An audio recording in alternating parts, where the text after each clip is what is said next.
Kingdom Hearts 3 works perfectly as both incredible fan service for the hardcores and a gentle but stunning introduction to newcomers. Without giving too much away regarding the overarching storyline, let's take a look at what it does well, what could be improved upon, and what you can expect from your first few hours into this fantastic game. My name is Rach, welcome back to WhatCulture Gaming. Here is what we thought of Kingdom Hearts 3. The Kingdom Hearts games are pretty well known for their story. Cryptic, weird, and requiring a sizable amount of investment to even remotely follow along, the series is infamous for being intimidating for newcomers because of its convoluted storyline. Even the very first cutscene of Kingdom Hearts 3 is referencing events and characters from the browser and the mobile games that the average consumer wouldn't realise were actually important. Deliberately referencing obscure things in the other Kingdom Hearts entries is incredible fan service for those who are in the know, but will almost certainly confuse the majority of players, and may even come across as slightly obnoxious. However, Kingdom Hearts 3 features an absolutely stunning introduction through cutscenes and tutorials that very gently eases you into the game. It begins with a decent amount of backstory from the previous games. Sora has lost all of his powers from being weakened and almost possessed during the events of Kingdom Hearts Dream Drop Distance. And his mission is to help gather the missing Keyblade warriors that are linked to his own heart in order to protect 7 great princesses of light that will stop Master Xehanort from recreating the ancient Keyblade that will in turn protect Kingdom Hearts from falling into the hands of darkness. It's simple, right? Well, we'll leave it at that just now for the sake of time. The tutorials are overall very thorough, but they are also skippable. You're free to do as many or as few as you are comfortable with the ability to replay them again in future. Kingdom Hearts 3 slowly introduces a few combat and mobility options to you, gives you a chance to get used to them before introducing more and more mechanics as you go. Before we know it, we're off on our way to our first Disney Kingdom a lot sooner than in previous Kingdom Hearts games. Cutscenes are long, as is a staple of the series, and tutorials are peppered in between. I can see newcomers who are not invested into the story maybe starting to feel a bit bored, maybe, but at least they certainly shouldn't be feeling overwhelmed. Combat is introduced slowly for a reason. There's a lot of things to think about, and the way the game introduces each mechanic slowly ensures that you're fully aware of everything that is available to you. Moreover, cutscenes are rendered beautifully, characters from all different fantasy worlds all blending seamlessly alongside each other. This culminates into a very strong opening that I very quickly fell in love with. I'm very pleased to confirm that the game does continue to be ludicrous and delightfully cheesy, exhibited through Hercules literally throwing you atop a giant statue across the city of thieves, because get this, it's faster than running. Also, it's great to see that some things just never change. Donald is still the butt of all the jokes. Love it. I cannot stress enough just how fun the combat is. Magic is delightful, incredibly mobile, and the animation effects are a spectacle to behold. Spamming the X button is a thing of the past, and now we are constantly thinking about what we're doing and reacting to different scenarios. This is easily the most fun defeating Heartless has ever been.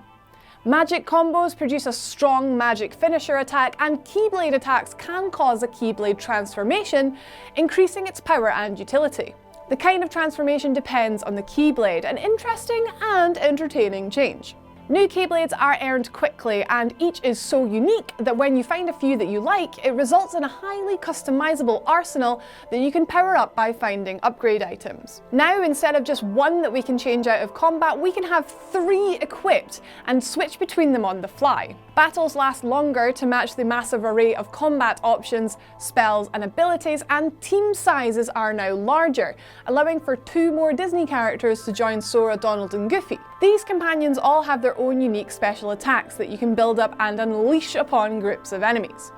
The whole thing is, of course, very floaty, very floaty, fast-paced and hectic at times, but that does not mean it is not massively fun. It is that signature Kingdom Hearts style, but just cranked up to 11. Just as you start to think, brilliant, that's more than enough options for me to enjoy throughout this entire game. Kingdom Hearts 3 then introduces attractions. Massive spectacles depicting various Disney World attractions dealing huge amounts of damage from a safe environment. They take a bit of getting used to, but very quickly become powerful with practice. The merry-go-round attraction is especially fun, requiring rhythmical button presses to send out waves of damaging energy. The user interface and the menus are very simply designed, being modern takes on the Kingdom Hearts brand, and with minimal exploration you can easily understand how to access everything. Abilities may seem quite intimidating at first, but every time you level up, it highlights new additions for you to check out. The minimap is nicely legible. Now that the worlds are all massive, it's very easy to tell where you have already explored, and of course, exploration is richly rewarded. Seeing areas and worlds that we are already familiar with in the past being given a new coat of paint and injected full of life is fan service like no other, especially now that these areas aren't split up by loading screens anymore. Some worlds have original storylines and some follow the story of their respective movies. Being an integral part of your favourite animated movies is a blast, but it's even better being a part of a whole new adventure. In the past, individual worlds' storylines didn't really have much bearing on the overall story of Kingdom Hearts. While this is true to an extent with Kingdom Hearts 3, I found myself caring so much more about why I was visiting each world and how I could help the people that I found there. Thanks to improvements in our current hardware's potential, this is the biggest Kingdom Hearts yet, easily, and each individual world is a joy to explore and liberate. Mount Olympus as a starting world did make me a bit nervous at first when I heard about it, as it's always historically been simply a glorified tournament grounds, but it was a perfect introduction to this game and a wonderful homage to a world that has been in the series since the beginning. It was also perfect for introducing the joy of exploring. It sounds really simple, but I simply love the addition of just running around and breaking barrels and boxes. It makes you want to explore every nook and cranny because, well, let's be honest, breaking stuff is just fun. Plus, you get money from doing it that you can use to buy nice upgrades, so that's a win-win situation, to be honest. You are encouraged to take your time and explore, gather money and ingredients. I was genuinely so excited every time I found a flippin' mushroom, because the cooking minigame is adorable. The game even features a photo mode with collectibles linked to it, a la Marvel's Spider-Man, further encouraging taking your time to listen to your companions for clues and explore each area thoroughly. Yes, you'll be delighted to hear there is a selfie mode. The Gummy ship sequences have gone from being a complete drag to somewhat bearable to now actually really fun. Having 360 degrees of 3D movement space brings with it enormous freedom, and flying to new worlds, collecting money and defeating enemy ships as you go is a nice change of atmosphere from the main game. Kingdom Hearts 3 literally never gives you a chance to get bored. It is constantly throwing more and more new things at you for you to enjoy, whether it's mini-games, beautiful scenery, Easter eggs, cooking activities, or collectible hunting.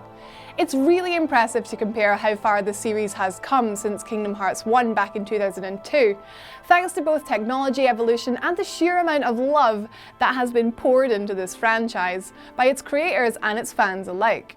This entry still feels, in essence, just like those original Kingdom Hearts games of old, but with an incredible level of polish. You can really tell the amount of passion that went into creating this game. While it is trying very hard to be accessible to newcomers, it could verge on feeling a little slow to start, perhaps. Most of the people playing Kingdom Hearts 3 will, let's be honest, have played at least one other game in the series, so the intro being very heavy on cutscenes and tutorials could cause a little impatience. It's actually quite funny. I feel like an obligation to stand here and try and balance this review with at least one negative comment, but honestly, I just can't. I can't. I'm very happy to give this game 5 stars, as I'm sure you agree it has absolutely earned them. For someone like me with a sizable amount of investment into the series, this game is everything I hoped it would be, and then some. If you are at all on the fence about picking this one up or giving this wonderfully convoluted and gorgeous series a try, I hope we've helped you make up your mind. 5 stars out of 5, simply magical, well worth the wait. Thank you so much for watching, guys. Please be sure to let me know what you thought of Kingdom Hearts 3 in the comments below if you enjoyed the video. We also do lists, we do chatty faces, we do a lot of lovely things, so you can subscribe if you want to see all of those. Once again, my name has been Rach. Thank you so much for watching. Enjoy Kingdom Hearts 3, it's really, really good. I'm gonna go home and play more.